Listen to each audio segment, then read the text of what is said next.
Hello and welcome to my Smackdown review. A very newsworthy edition of Smackdown, I should say. Excuse me. A lot of things going on Smackdown tonight. And a lot of changes look like it's going to be on the horizon, it looks like. Some changes some people are going to be with, some changes some people are not going to be with. But there are some changes that look like it's coming into Smackdown, and it showed off tonight. Because where was this going to lead, especially after Clash of Champions? What's going to happen next for a lot of people, huh? What do we do first? We kick it off at a six-man tag. By the way, they are in Atlanta, Georgia tonight, ATL. And first off, it's the New Day going against Randy Arden in the Revival. Or, I don't know if they ever had a team name. But yeah, Orton and the Revival out there. Pretty much, Orton and them were making their entrance. They flipped over the pancakes. This was a time-consuming tag team match, really, which wasn't really that bad. To be honest, it was pretty good. It ended up with the New Day, though, winning. After the Revival about to hit that shatter KO on Kofi, but Big E pulled Orton to the ground and pushed him into the apron. The turnbuckle post apron. Woods pretty much hit his big elbow on Dash Wilder. Kofi hit the Trouble in Paradise on Scott Dawson for the win. So, New Day picked up the win right here. Well, they pinned the tag champions again. But, I don't know, man. It's kind of hard to take the Revival serious, even though after they got killed by Strowman last night, by the way, also. But, pretty much New Day, I guess, getting the type of win back, especially from the Revival. But it was a good six-man. But the biggest part, of course, was after the tag team match. What happens, and I'm sure a lot of people saw this coming since people have been wanting this on the internet a lot. Brock Lesnar coming out with Paul Heyman. I'm sure we all know where this is going. Pretty much, Lesnar and Heyman stared at the ring at the New Day. And, they questioned why Lesnar was here. But then, New Day, Kofi pretty much told New Day, said, you know what, I'm going to do this on my own. Pretty much sending the New Day off. He was going to do this by himself. They talk about Lesnar's kind of new haircut, it looked like, with a beard. Paul Heyman then grabbed the mic. Of course, he did his whole advocate thing. I kind of liked how they got to get in the ring, and Lesnar like, come on, man, get in the ring, because they both got at the same time and didn't know what to do. But Heyman says that Lesnar wanted to challenge Kofi Kingston for the WWE Championship and said that's your bad day. It's going to be a bad day for the New Day. Yes, it is. But all puns aside, the match, he said he's going to challenge him on October 4th, when SmackDown goes back to Friday nights on Fox. So, on the premiere of Friday Night SmackDown, I shouldn't even say premiere since there was a Friday Night SmackDown before, but, pretty much the SmackDown's premiere on Fox, that's when the challenge is going to happen. Kofi pretty much says when he won the WWE Championship at WrestleMania, he promised the WWE Universe he'd be a fighting champion. He accepted the challenge. Lesnar laughed. He was about to shake his hand, but he picked up Kofi and hit him with a F5, leaving him in the middle of the ring. So, let me just say this. I'm sure a lot of people saw this coming. I'm sure people wanted it. You've heard my opinion about what I thought about the whole Brock Lesnar, beating Kofi Kingston for the title, because this is obviously a Fox move, okay? I said this in my Clash of Champions review. This is a Fox move, okay? And this is clearly what it is right here. Now, like me, and I'm sure a lot of other people are saying right now, we knew this was coming, and what can I say? Hey, it was fun while it lasted. That's what you can really think about this. Because let's be honest here. Does anyone really believe Kofi Kingston is going to beat Brock Lesnar for the WWE title at SmackDown when they premiere on October the 4th? Now, do I believe it can be a great match? Yes, I'm sure a lot of people usually say that Brock usually works better with smaller opponents, which has been true in the past. And I would not be surprised. This would be a great match. I'm sure it will be. But I'm sure we all know what the outcome of what this is going to be, because I've said it before. it's like when you go back to putting the belt on Lesnar, it's like going back into square one, like we don't go on Raw, and it's going to be an invisible champion. Because a lot of people wanted Randy Orton to win, but I've said before, it's like they had to give Kofi the big win over Orton. Now, I was just kind of glad he wanted the pay-per-view in general on Sunday just to shut a lot of the Kofi-ators up that wanted the belt off of him that bad, because a lot of people said before that he was not going to go into Fox as the WWE champion, and they weren't going to keep it because they need someone with a bigger name draw. And of course, Brock Lesnar is a bigger name draw. And like I said, this is a Fox move, because I was like, why do we want it back on the guy that is barely here again? It makes no sense, but people want to go by draws. And I know a lot of people said Kofi's title reign has not been good. You know, I've been up and down with it, but I've enjoyed it. And like I said before, I thought he was the best booked champion out of all the shows, both Raw and SmackDown. With the 3 ones, I said he was better booked than Seth and better booked than Becky as a face champion. So, you know, I have enjoyed most of Kofi's run. I will say that. A couple of hiccups here and there, with maybe because of the opponents they gave him, but I've enjoyed it. But listen, like I said, when I just kind of looked at it like Brock versus Kofi, huh? Well, this was fun while it lasted. He was, well, y'all know he's most likely going to lose the championship, so, yeah. But, now with them doing this, the way to just leave Hell in a Cell, unless they're going to have a rematch Hell in a Cell. And you know what? I'm booking all of this in my head right now of what's going to happen in the next few months. Okay, because, listen, they brought Brock in. We all most likely know he's going to win the title when the premiere Smackdown happens on Fox. So we're going to go back into square one. He's going to be the Invisible Champion again. There most likely could be a rematch for Kofi at Hell in a Cell. Then he'll do his disappearing act again and go on for a while. And eventually, and I swear right now, and maybe I'm jumping a little ahead of conclusions on this, I swear right now, these people will go all the way into either Survivor Series or WrestleMania, but Brock is the champion, so they can have him face Roman. That's most likely what they would do. This is why they got Roman involved in this whole, you know, who tried to kill Roman Reigns, or, you know, Erick Rowan, which I'm still not buying him as a top guy. I'm a little different maybe after tonight, just a little, but I'm still not buying him as a top guy after that stupid match last Sunday. But I could, like I said, I could figure this is gonna go, because they want to keep him involved in this for this whole screwy storyline for a while, because they know if they put Roman back in the title picture, people will hate him again, because he'll be doing the same thing over and over. So in a way, it's going back to square one. We're gonna keep Roman away from the title for a while, but when we put the belt back on Brock, no, because you see, the only reason why we even got Brock, like I said, other than Fox, because who else is built on this show for SmackDown to go against Kofi Kingston for the championship? There's nobody really built. Or there was at least one person you could build that was off of some history, over 10-year history and everything. But who else on SmackDown was going to be booked to face Kofi? Who had the build up to at least, you know, go against the WWE champion? Who? I ask you, who? Someone name me that. So what do? Let's just bring a guy who's already established, who's already a big star, and put him against the WWE champion, because they know that's going to be a draw for people. But like I said before, when Brock goes back into this disappearing act, do not be surprised something down the line, because it's going to be something. Maybe they'll throw an opponent or two here at Brock whenever he shows up, but when they put Roman back in that picture, it's like square one all over again. Everybody dies. So there you go. No one wins from this when you look at it. So I'm not with the whole, like I said, I'm still not with the whole, you know, invisible champion. I've already said that before, but I could already tell that's just gonna go. I'd be shocked if Kofi Kingston beat Brock Lesnar on SmackDown now. I'd be freaking shocked if that happened, but I know that's not gonna happen. I know that's not gonna happen at all. So I can already tell it's gonna go with, you know, Lesnar winning the title. So I'm sure a lot of people saying right now, like, hey, it was fun while it lasted. It was fun while it lasted as him as champion. But that is your first big match for SmackDown coming up in October. I swear wrestling schedule is going to be crazy, in the next month or two. It's going to be a lot of wrestling shows. A lot of shows. Shit, probably going to be doing more reviews. But next thing you know after that, we went to Sasha and Bayley, as they asked Sasha about her facing Charlotte tonight. As Sasha says she's the queen of this division, well, the star of this division, and that she accepted Becky's challenge to Hell in a Cell, and that she's going to beat her. Bayley pretty much said that, she doesn't need to answer your questions just about Charlotte in the ring. Just wait till it happens tonight. We then went to a sit-down interview with Michael Cole as he interviewed Erick Rowan backstage.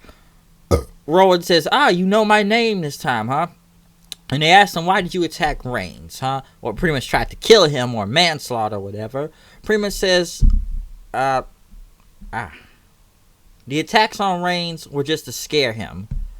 And, perceived his dominance is only an illusion. So trying to kill him was just to scare him, okay? He called, he says he's been overlooked and underappreciated too long. He's been disrespected. You all look at me as just some grunt in the background, just a giant goon that, follows the leader and stuff. But he says, I'm the one making the schemes. I'm the leader in all this now. And that Daniel Bryan and, was, just thought he was the leader, but he's not. Because, he was the champions with him and everything. But, he says, yeah, I was the background guy. Because it doesn't matter if it's Roman Reigns or WWE Universe or Daniel Bryan. You all think I'm not smart. You're all not going to disrespect me again. Because he's more intellectual and physical than Daniel Bryan. He's going to show them all that, like I said before, he's not going to be disrespected. Now, this does make sense in some type of way, I will say that. Like I said, I'm still not on this whole Erick Rowan train, even though I think the only reason why they brought Harper back, you already know what I've said about the whole fail-safe plan with both of them in my Clash of Champions review. But, this is a good promo. He did better in the sit-down promo than him talking on the microphone last week because it literally made no freaking sense. This was better. I guess he's just now trying to prove himself. I'm smarter. I'm the one with all the plan now. No one can tell me what to do. I'm nobody's dummy or whatever. I'm going to show you why I'm the leader and I won't be disrespected. I never really talked about Harper that much, so I guess I'll probably have Harper explain on his own why he's even helping Erick Rowan to begin with. But then again, these guys have teamed so many times. Why do I even need to repeat all of that? But yeah, I'm sure they'll save that for another day. But the promo, the promo's all right. I thought it was good. At least it gave some type of explanation. Dancing Sammy came out with the neck brace. Pretty much, he demanded respect for Shinsuke Nakamura. As he talked about, he said he beat Miz. And he did his entrance as Mustafa Ali was in the ring. Pretty much, he kept talking, and he says Nakamura, was the man he is now. By the way, Nakamura said that cape he came out with. And Sammy said he respected Ali, but pretty much, they set him up, and, Sammy grabbed his leg, and Nakamura kicked him in the back of the head and hit him with Kinshasa. So we get no Nakamura versus Ali match, even though this was kind of a feud before, but then just kind of dissolved for some reason. But now it looks like it's back on. I'm sure it'll be a match next week, maybe leading the Hell in a Cell for the Intercontinental title, because who else is here to face for the Intercontinental title? But yeah, they still got Sammy in the background. Like I said, I'm still 50-50 on this whole Sammy and Nakamura thing. It's funny on some parts, but then it's just kind of annoying and pretty much like Leo Rush in the same way too, but probably even more annoying when I think about it. But as that went on, Kevin Owens pretty much came out to sit in the crowd. Shane McMahon was pretty much looking at his office as pretty much someone came up, said, "You've been served." So I guess he had a lawsuit and he walked off. Shane came to the ring. He had security with him. As Owens got in the ring then, Shane pretty much says, "What are you doing, huh? It's really, why are you even here? And you're going to serve me papers, huh?" And pretty much says, "Give him a mic, all right?" And he told security to leave. And pretty much, because this is unnecessary. And that, you're holding an unlawful lawsuit termination suit to award Kevin Owens $25 million if he wins. Shane says your case is weak, just like him. Owen says, "I have a strong case, and pretty much you're a dumbass if you didn't finally let me talk." He said, "You have ruined Smackdown for too long, then make it as your playground." Owens pretty much said that the case is everything, because he swallowed his pride, did everything Shane asked for, especially with the whole $100,000 thing to protect his family and stuff. But then, you fired me for being insubordinate, and you attacked me like a coward. But here's the thing: you fined me $100,000. Well, of course I said $100,000 again because you attacked Elias when he was the referee. But you attacked me when I was the referee too. So you should be paying for some type of money about this.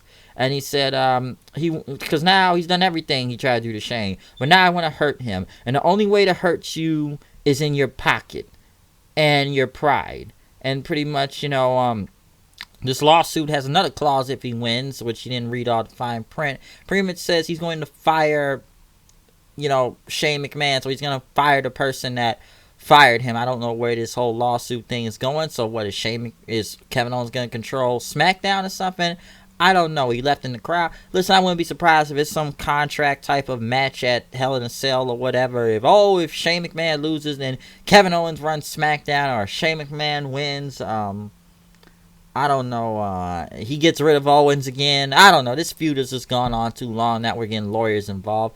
I don't really know how a wrongful termination lawsuit goes. I'm no lawyer. I don't know if he was right all the way. Some people saying it's wrong, but this whole case makes no sense about this clause, because since he was wrongfully fired, so that's why he's suing. So I don't know what they're gonna do. What are they gonna do? Make both of Shane and Kevin Owens control SmackDown? Some 50-50 majority thing? Is he suing? I don't know, but I guess we'll see along where this goes. I don't know why we're still continuing this feud, but it's continuing. But hey, they got to do it on the cell match, folks. They got to keep this thing rolling with Shane and Kevin Owens. This feud has, in a way, almost somewhat run its course when I think about it sometime. But hey, man, they got to get Shane McMahon on TV. Hell in a Cell. Just watch. They didn't show Charlotte. Ric Flair was backstage with her, which I'm kind of surprised to see him with all the news going on with him lately about, what was he trying to do, sue the company over the man trademark gimmick from Becky, and he wanted his money, and he's got his lawyers involved. So I'm very surprised to see him on the show, given what the news I've been hearing about him lately. They played the AOP promo from last night. Next thing you know, Offset from Migos was in the ring. I guess it's ATL Migos. Offset was out there with pretty much with a Ric Flair robe, a pink one. Pretty much, he was in the song Drip. And if you see the video, Ric Flair is in the video also. I'm sure anyone knows that song. If you don't, you must have been living under a rock for God knows how long. Go listen to that song. It is Migos in general. But pretty much Offset was there to pretty much give Charlotte just a ring introduction. That's all he was there for. I'm thinking for a sec he's about to come out there and perform Drip. I'm like, okay, Ric Flair's here, Offset here, do the song. Shit, well, real. I thought you about to rap during Charlotte's theme song and remix the whole thing. That's what I was about to think was gonna happen. So I was kind of surprised they even had give her a ring introduction, being 9-time champion, woo, and all that. But it was kind of surprising. I'm like, what the fuck? What the fuck? Offset from Migos on this show? Okay, let's see where this is going. There, he made the Ric Flair Drip song, so shit. So start performing that. I want to hear it live. Okay, it's been heard live before, but yeah, that's pretty much what they brought him in for. It's Atlanta. He's from the ATL, so that's Offset for you. But he did the introduction from her and pretty much, gave her a hug before he went back to the back. So, what's funny is that why didn't they do this on Sunday where they were in Charlotte's hometown? You could have Rick and Offset out there. But, hey, we'll save it for the ATL tonight. So we'll do it here. Pretty much then Charlotte was in the ring.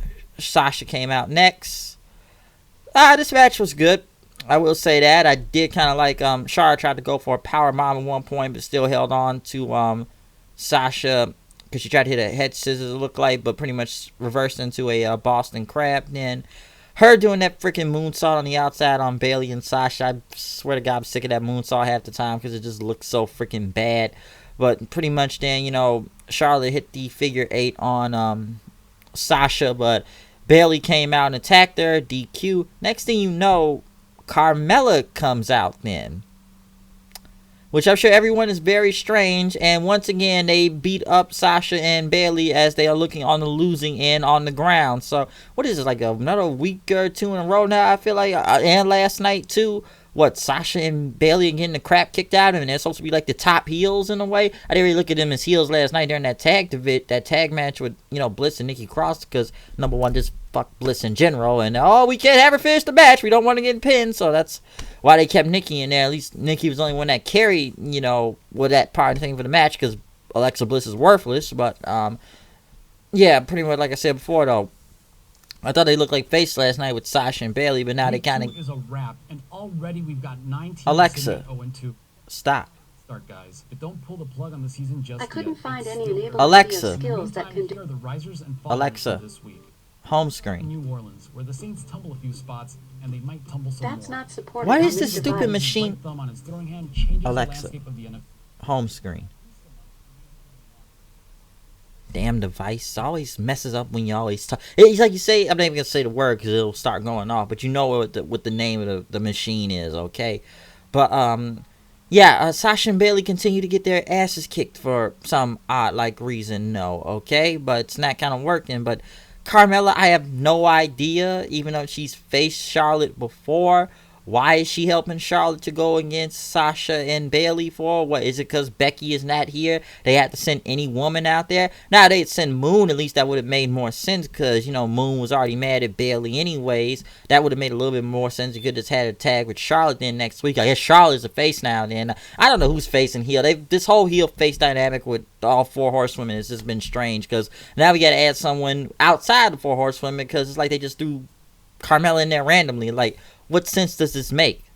Seriously, what sense does this anything make? And they just kind of make Sasha and Bailey look bad out there. So, I don't know. This whole four horsewoman war battle thing going on, it's getting a little bit strange every other week of who's the heel, who's the face. So, why is this match happening? Bad chair shots, and just bad stoppages. These chair shots are looking bad, though. But, I don't know, man. This feud's kind of going all over the place with those four. But Carmella just felt random. Baron Corbin came out for his coronation for the King of the Ring. He had put on the robe and the crown, had, you know, throne music and everything. As a king, Corbin pretty much, you know, you all know, excited that you all didn't want me to be the King of the Ring, but I'm not, I'm not the ruler that you wanted, but it's the ruler that you needed. He's dominant, he's strong, and he's a very fair and generous king also. Corbin demanded respect as the king, and pretty much he will be respected, but he will rule with an iron fist. And his first act as king was to recognize his opponent from last night, Chad Gable. So he called him out to the ring, you know, bringing out Shorty G out there. And, you know, he asked him why he was upset last night, and, you know, he can keep his head up high. Next thing you know, of course, the short jokes here. Short jokes there. He said you came up a little bit short. So yeah, the usual short jokes from Corbin, of course. Gable just stand there and looked for a second until he finally attacked Corbin and knocked him through the chair and beat him with the scepter and knocked him out with, you know, tore the robe off him and started ripping it in half, which is kind of weird because he just made all those short jokes about him, but now you're standing on the ring telling him to stop. And then he stomped on the crown then, and that was it. So at least they gave Gable something instead of him just standing there taking short jokes from everybody and not really doing nothing about it, making him look like an idiot. But I guess the feud with Corbin and Elias continues. I don't know what you really get out of this King of the Ring anyways. The only thing you kind of really get is just you just be king. That's it. I don't know. It's going to be some title thing or upper. But hey, you knew Corbin was winning this thing regardless anyway. So that's how I look at it. But pretty much then, you know, like I said, Shorty G and the Waiter still continue their feud. Heavy Machinery, Otis, who has new gear now. He is not wearing a singlet anymore. He is wearing trunks. And it gave him a big reaction when he took off his shirt. It looks like people want to see his gut now. But the guy can't move, though. They went against the B team. Pretty much it was a good win for Heavy Machinery. The crowd was over with him, and especially him doing the caterpillar move and the compactor for the end, you know, of the match. So yeah, Heavy Machinery wins, but yes, they want Otis out there with his gut out now. Okay. Next, Daniel Bryan came out at the end. People chanted his name. He talked about he's been exonerated about all the attacks on Roman, and he understands why. He said he never lied to these people. but he understands, he says he's been exonerated for all the wrongdoing, but it's now time to talk about Erick Rowan. He says, me and Rowan, he said Rowan said people didn't see him, but he says that is a lie.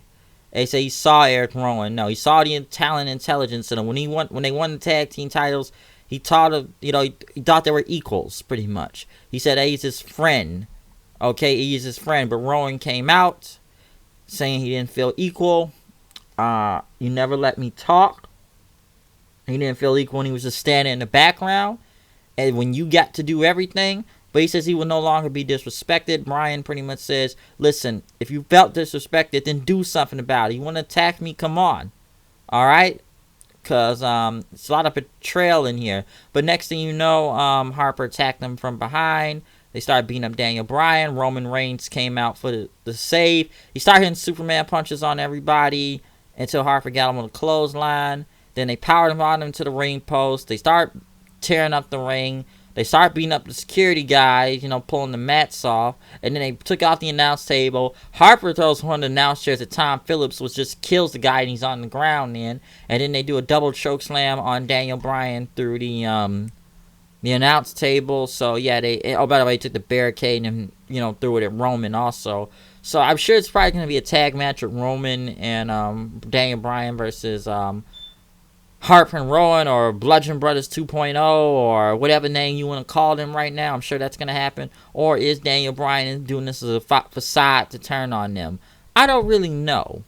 Okay? Now, I will say the beatdown was good, and, they are making Harper and Rowan look unstoppable as they can, since we've seen these guys team up several times in the past. But, like I said, it looks like they're trying to make these guys look good for a reason right now, and they did look unstoppable.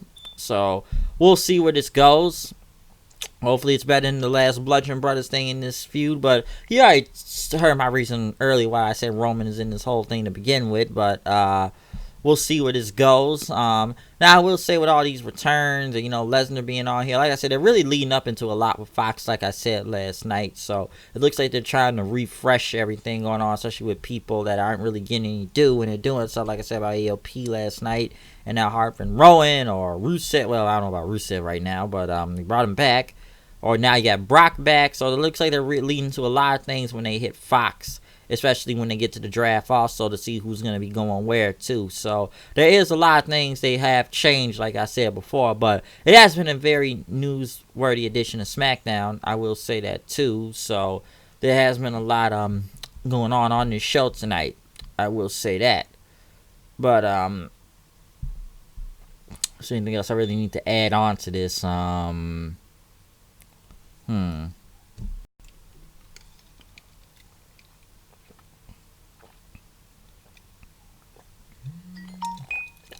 will say though about the draft, one thing. Sometimes you gotta think about, and I ask this question, especially when they move to Fox. Does anybody really expect a big change happening, or will still things be the status quo? Like I said, at least the draft is coming. Things are going to be a change and no more wild card. I will say that. But, overall, like I said before, it has been a very newsworthy edition of SmackDown tonight. From Brock being here to challenging Kofi for the title on Fox when it debuts, to Harper, Rowan giving his explanation, to Owens now suing Shane McMahon, to Offset, Migos, especially, introduce Charlotte. Carmella's involved for some reason. The waiter, King Corbin, and Shorty G. Yeah, a lot of newsworthy things going on tonight on SmackDown. So, there was a lot going on, though. I will say that. But overall, like I said before, I think it was a newsworthy edition of SmackDown. Comment, subscribe. Tell me what you think about SmackDown tonight. Follow me on Twitter at HoodedKnight890. I will be back tomorrow. I will do an NXT review. And you know what? You haven't really ever seen me do a lot of NXT reviews to begin with, to be honest. I know they've all been hour shows in the past and everything. Because, listen, when all these wrestling shows start changing all these days in the next month, It's going to be a lot of different crazy reviews going on, okay? I will say that.